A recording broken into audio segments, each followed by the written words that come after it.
President Joe Biden and Vice President Kamala Harris are flying back to Washington, D.C. after a day trip to the epicenter of the American civil rights, voting rights movement. Today, they paid respects to Martin Luther King Jr.'s and Coretta Scott King's crypt before speaking at the Atlanta University Center Consortium on the urgency to pass voting rights legislation and protect Americans' sacred right to vote. Again, there were a number of folks who were there attending the speech. Obviously, this has been an important issue. Senator Raphael Warnock, also several members of the Congressional Black Caucus were there along with the president. But joining us right now is Georgia Congressman David Scott. Congressman Scott, glad to have you on the show. We are here at this moment. Let's just be real honest. It has been the relentless year of activism by activists and others, protests, Congresswoman Joyce Bating getting arrested, of course, black women here having events, the Poor People's Campaign. All these things have been happening to move this president to do what he did today, to say we have got to end the filibuster to pass voting rights. Absolutely. And what was remarkable about today, Roland, was clearly the spirit of both John Lewis and Martin Luther King Jr. were in Atlanta, Georgia today. And you could feel the spirit. And Roland, you know, as my alpha brother, you continue to lead yourself. You've been at the forefront of this for a long time. I've been following you for a long time, and you've always been out there on top of the issues of major concern to all of us, but especially our African Americans. And there is no greater issue that we are faced with now than the right to vote. You see, people don't understand that this is the foundation of democracy. It all stems from making sure that the American people not only have the right to vote, but the opportunity. And you don't have the opportunity when they close down Sunday voting. People may call it sold to the polls, but it helps us. And we have a bill right now in the Georgia legislature to disavow that Sunday voting and all of these other things. So your timing is excellent, what we're doing up here in Washington, but we have got to keep preaching. We've got to keep talking. We've got to keep walking. And let me tell you this, I don't care what they say about Joe Biden, but he put the pedal to the metal in that speech.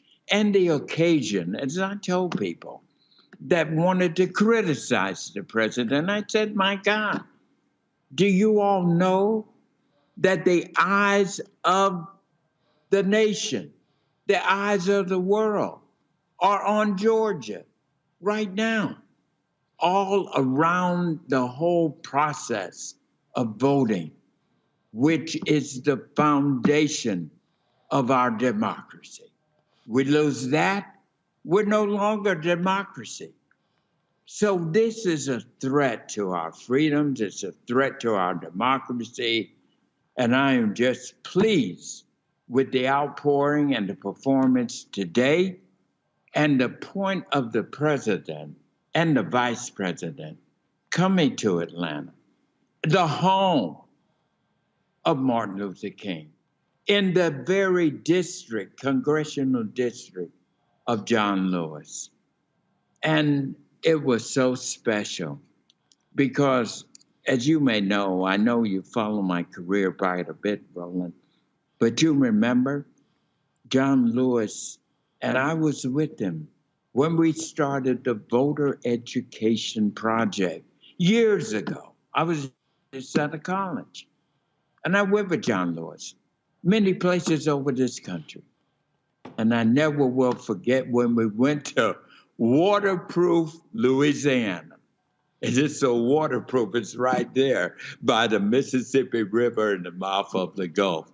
But they named it Waterproof Louisiana. And why that was in my mind was because it was when we were there. John Lewis had a tragedy in his family. And he said to me, David, I need you to speak for me. I got to go. And that was my baptism into voting rights, the civil rights in waterproof Louisiana. All those people were waiting for John Lewis. And I had to say, John Lewis isn't here. He had tragedy back home. But I'm here. And we had a few collapsed. But anyway, Roland, it's good to be with you, and I just commend you on keeping up the case here, and delighted to be with you at this time. So, Congressman, what's next? I mean, obviously, he gives a speech today, and so he comes back to Washington, D.C. You still have several Democratic senators who are not on board yet. For instance, Politico has a story today that shows that Senator Mark Kelly is undecided. You have Sinema, you have Manchin, you have Chris Coons of Delaware. You have also Jim Tester. That's 5 or 6 right there. And so right now, Democrats don't have 48. You've got about 42, 43. Senator Mark Warner has finally come aboard. Senator Dianne Feinstein. And so how do you get the other 7 Democratic senators to go along with this? Senator Chuck Schumer says there's going to be a vote on Monday. Does the CBC have plans to go across the hall to meet with those senators to implore them to step up and support this call?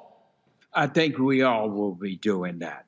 Us members of Congress have our own individual relationships with members. I've been here for now 20 years. I've worked with members on a lot of things.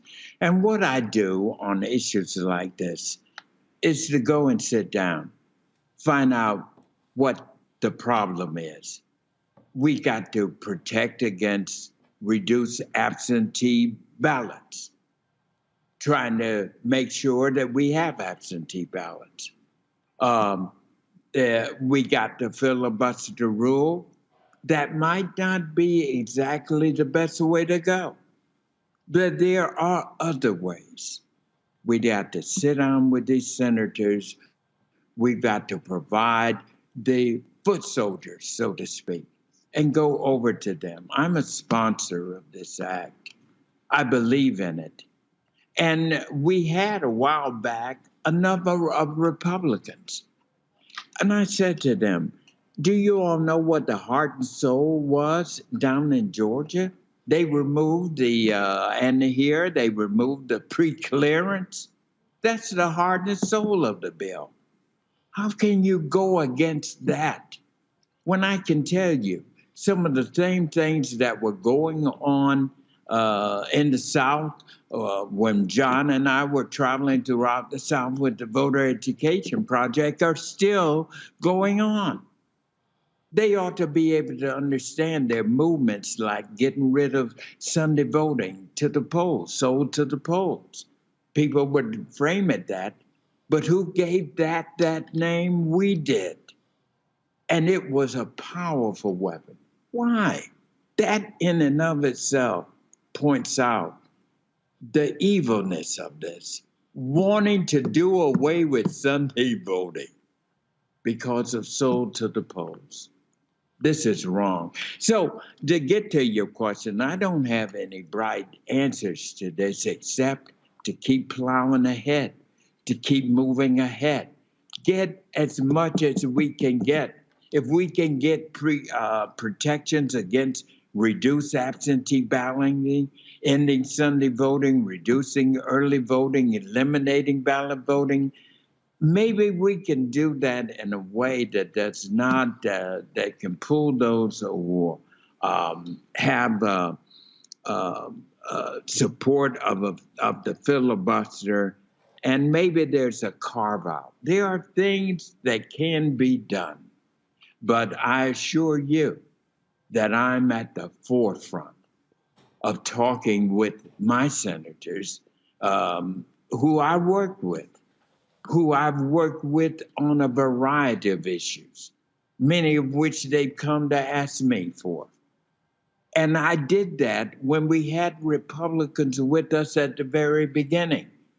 And I got to find out what has changed here. Right. And so I want your listeners and the people of America to know, hold on, because God is standing by. God has been standing by Black people for a long time, brought us out of slavery, got us to civil rights, got us to voting rights, got us rights that they want to take away. And we've got to stand firm and say, hell no, you're not going to take away our right and opportunities to vote. And then the other thing is that there are an awful lot of white people who feel this way. Well, and which is why we also need them to raise their voices, because these voting laws don't just impact African Americans, they impact everybody. Congressman David Scott, we appreciate it. We will definitely going to have you back, because we're going to keep pressing this issue until President Biden signs this bill. Keep on it. I appreciate it. Spirit, first of all, servants of all what? We should transcend all. Transcend all. I appreciate it. Thanks a lot. Folks, back to our Roland Martin Unfiltered video in just one moment.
Time to be smart.